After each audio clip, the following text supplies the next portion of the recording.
இரவின் இருட்டை வெட்டி எரியும் விளக்கின் சுடர், காற்றில் பறக்கும் கூந்தலின் வாசம், வட்டமாய் கூடும் மக்கள் சிரிப்பில் கலந்த சத்தம்.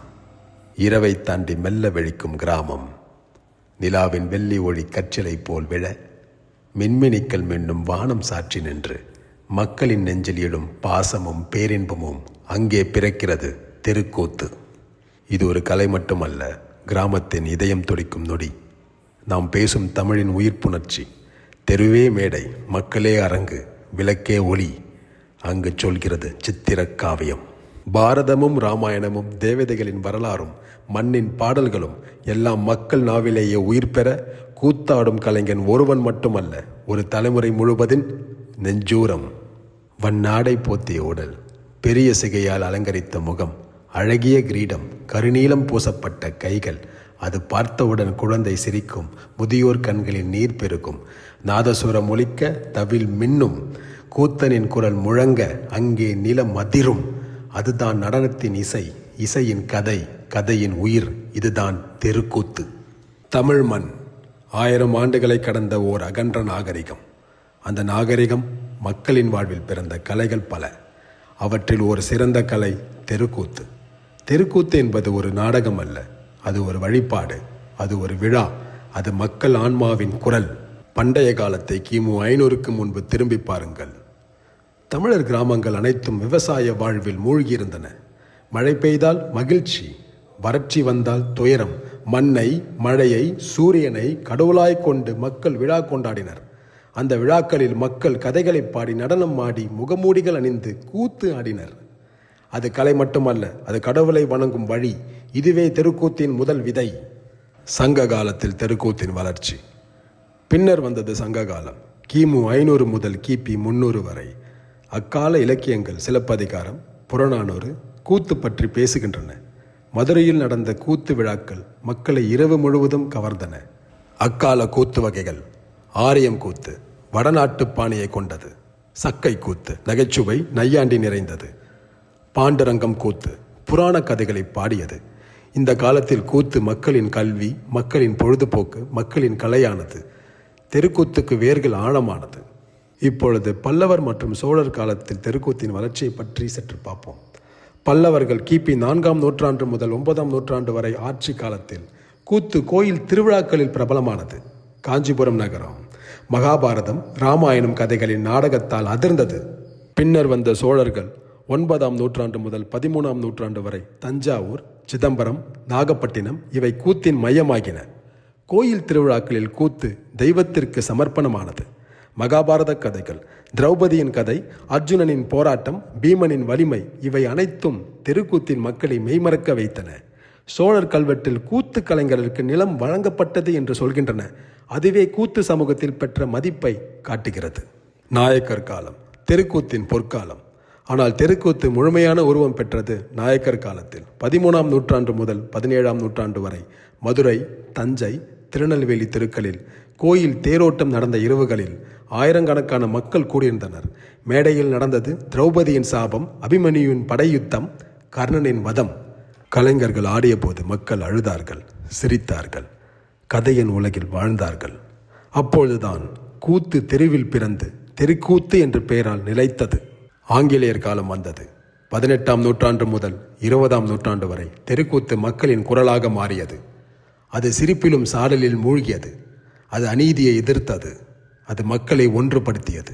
கோயில் தேரோட்டம் நடந்தாலே தெருக்கூத்து கண்டிப்பாக நடந்தது. திருவண்ணாமலை, விழுப்புரம், வேலூர், காவிரி டெல்டா எங்கும் தெருக்கூத்து மக்களின் கண்ணாடி ஆனது. இப்பொழுது நாம் தெருக்கூத்தின் ஆசான்களை பற்றி காண்போம். இப்பொழுது வரும் பெயர்கள் அனைத்தும் என் ஞானத்துக்கு மட்டும் எட்டியவை.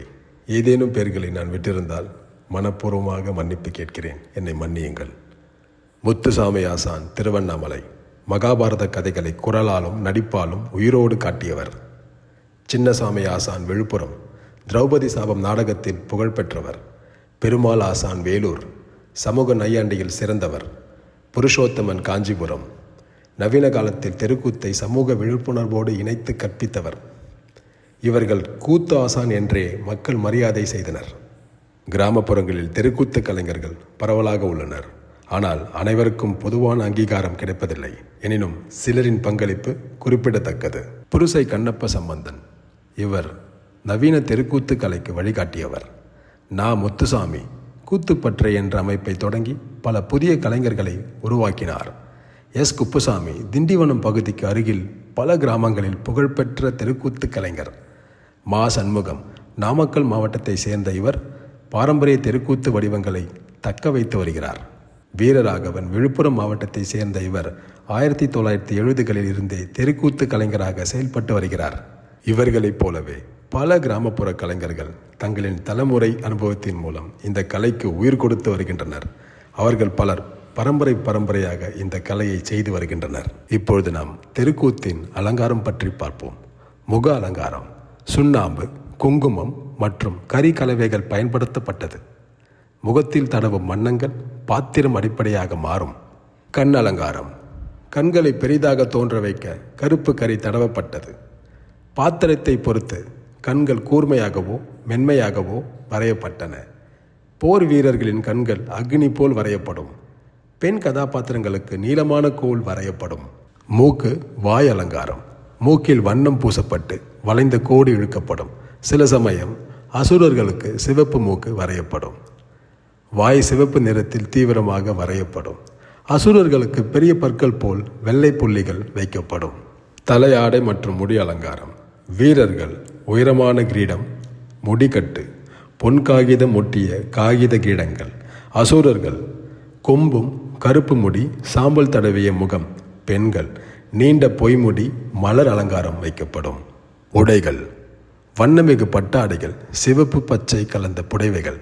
மார்பில் பெரிய காகித அலங்காரங்கள் வைக்கப்படும். வீரர்கள் வாள், கேடயம், வில்லும் அம்பும். பெண்கள் நகைகள், பொன் காகிதத்தால் செய்யப்பட்டவை.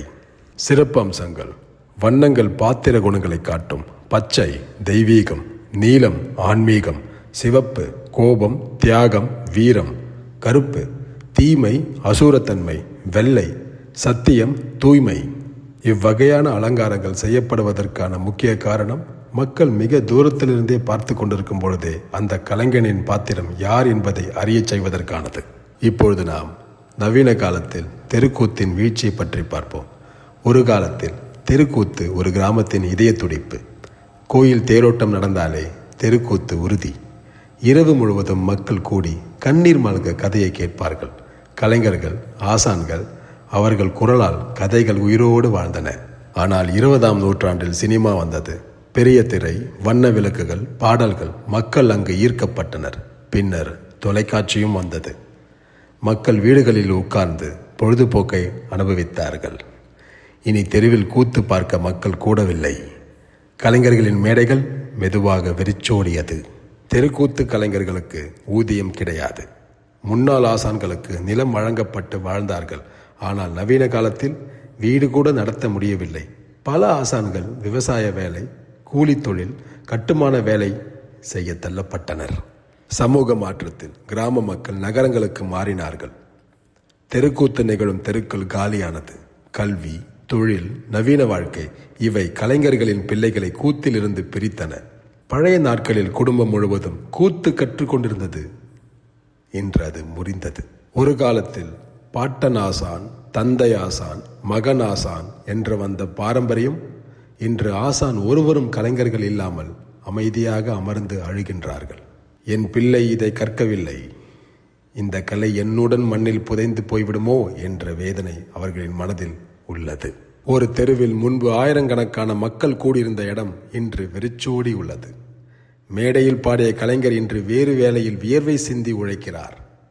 மகாபாரத கதைகள் குரலில் ஒலித்த ஆசான் இன்று தனது கண்களில் கண்ணீரோடு அமர்ந்திருக்கிறார். தெருக்கூத்து மக்களின் ஆன்மாவாக இருந்த கலை இப்பொழுது மக்கள் நினைவில் ஒரு நிழலாக மட்டுமே உள்ளது. ஆனால் நம்பிக்கை மறையவில்லை. தஞ்சாவூர் தமிழ் பல்கலைக்கழகம், கலைக்கவிரி போன்ற நிறுவனங்கள் தெருக்கூத்தை ஆவணப்படுத்தின. இன்றும் காஞ்சிபுரம் புருஷோத்தமன் போன்ற கலைஞர்கள் தெருக்கூத்தை காப்பாற்றிக் கொண்டிருக்கிறார்கள். சமூக விழிப்புணர்வு நிகழ்ச்சிகளிலும் தெருக்கூத்து பயன்படுத்தப்படுகிறது. பெண்கள் உரிமை, கல்வி, சுற்றுச்சூழல், இன்றும் அது மக்கள் வாழ்வில் துடிப்பாக இருக்கிறது. சில கலைஞர்கள் தெருக்கூத்தை சமூக விழிப்புணர்வு கருவியாக மாற்றியுள்ளனர். பசுமை பாதுகாப்பு, பெண்கள் உரிமை, மதுவிலக்கு. ஆனாலும் அந்த பழைய 1000 பேர் கூடும் தெரு இன்றும் வரவில்லை. தெருக்கூத்தின் வீழ்ச்சி கலைஞர்களின் வீழ்ச்சி மட்டுமல்ல, அது ஒரு கிராமத்தின் ஆன்மாவின் வீழ்ச்சி. ஆனால் தெருக்கூத்து ஒருபோதும் இறக்காது. ஏனெனில் அது வெறும் கலை அல்ல, அது தமிழ் மண்ணின் குரல், அது நம் பாரம்பரியம், அது நம் உயிர். தெருக்கூத்தை உயிரோடு வைப்பது நம் தலைமுறையின் கடமை. தெருக்கூத்து என்பது ஒரு நாடகம் மட்டுமில்லை, அது தமிழ் மண்ணின் இதயம். வழிபாடாக தொடங்கி இலக்கியத்தில் வடிவம் பெற்று கோயில் விழாவில் வளர்ந்து மக்கள் குரலாக உயர்ந்து இன்று தெருக்கூத்து நம் அடையாளமாக திகழ்கிறது. தெருக்கூத்து நம் வாழ்வின் நிழல், நம் பாரம்பரியத்தின் ஒளி. இதோ ஒரு சாதாரண முகம், கண்ணாடி முன் நின்ற மனிதன். ஆனால் இன்னும் சில நொடிகளில் இந்த முகம் மறையும், மறைந்து மாறும். இந்த நிறங்கள் கண்களை எரியச் செய்கின்றன, இந்த அலங்காரம் உடலை சுடரச் செய்கிறது. இந்த ஆடை, இந்த கிரீடம் அவன் அல்ல, ஒரு பாத்திரத்தை உயிர்ப்பிக்கிறது. சாமானிய மனிதன் மறைகிறான், கூத்து கலைஞன் பிறக்கிறான்.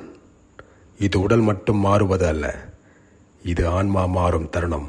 இப்பொழுது உங்கள் கண் முன் நிற்பவன் நான் அல்ல, அவன் 10 தலைகள் கொண்ட சிம்மம், ராவணன், அல்லது தாயின் அன்பிற்காகவே போராடிய கர்ணன். இது சிரிப்பல்ல, சீற்றம். இது கண்ணீர் அல்ல, தீக்குழம்பாய் எரியும் நெருப்பு.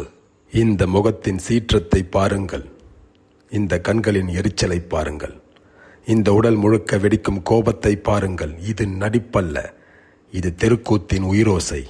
ஒரு பக்கம் ராவணனின் பெருமை, அவன் சீற்றம் கூட சிம்மக் குரல். மற்றொரு பக்கம் கர்ணனின் வேதனை, அவன் வாழ்ந்தது அன்பிற்காக, அவன் வீழ்ந்ததும் அன்பிற்காக. இருவரின் குரலும் இன்று ஒரே மேடையில் உங்கள் இதயத்தை அதிரச் செய்கிறது. இது வெறும் ஒரு நடிகனின் ஆட்டம் அல்ல, இது தெருக்கூத்தின் சத்தம், இது பாரம்பரியத்தின் சிம்மக் குரல், இது நம் மண்ணின் உயிர் துடிப்பு. இந்த கூத்து வடிவம் என் கையிலான ஒரு சிறிய முயற்சி. எனக்கு தெரிந்த வரையில் எனது முழு உழைப்பும் அர்ப்பணிப்புமாய் இந்த நடிப்பை செய்துள்ளேன். இது தெருக்கூத்தை உயிரோடு வைத்த மகத்தான கலைஞர்களுக்கு செய்யும் என் மரியாதை. இன்று நான் காட்டியது அவர்களுக்கான என் வணக்கம் மட்டுமே. இன்று நீங்கள் கண்ட இந்த நடிப்பு என் சிந்தனையோ, என் அறிவின் ஆற்றலையோ, என் பெருமையோ, என் திறமையோ அல்ல. இது வெறும் ஒரு மனிதன் தெருக்கூத்தின் மகத்துவத்திற்கு முன் வணங்கும் ஒரு முயற்சி. நான் ராவணனாக கத்தினாலும், கர்ணனாக கண்ணீர் சிந்தினாலும் அவை என் உணர்ச்சிகள் அல்ல. 1000 ஆண்டுகளாக மேடையில் உயிரோடு வாழ்ந்த அந்த கலைஞர்களின் நிழல்கள். எனக்கு தெரிந்த வரையில் அவர்களின் சத்தத்தை சற்று தொட்டு பார்க்க முயன்றேன். இந்த சிறிய நடிப்பு அந்த பெரிய தெருக்கூத்து உலகிற்கான என் பணிவான வணக்கம். இந்த தெருக்கூத்து கலைக்கு தன் உயிரையே அர்ப்பணித்த எல்லா தெருக்கூத்து கலைஞர்களுக்கும் மற்றும் இன்றும் இந்த உலகின் ஒவ்வொரு பகுதிகளிலும் இந்த தெருக்கூத்தின் உயிரோட்டத்தை உறக்கச் சொல்லும் தெருக்கூத்து கலைஞர்களுக்கும், தன் உயிருக்கு உயிராய் நேசித்துக் கொண்டிருக்கும் எல்லா தெருக்கூத்து கலைஞர்களுக்கும் என் மனமார்ந்த மரியாதையுடன் வணங்குகிறேன்.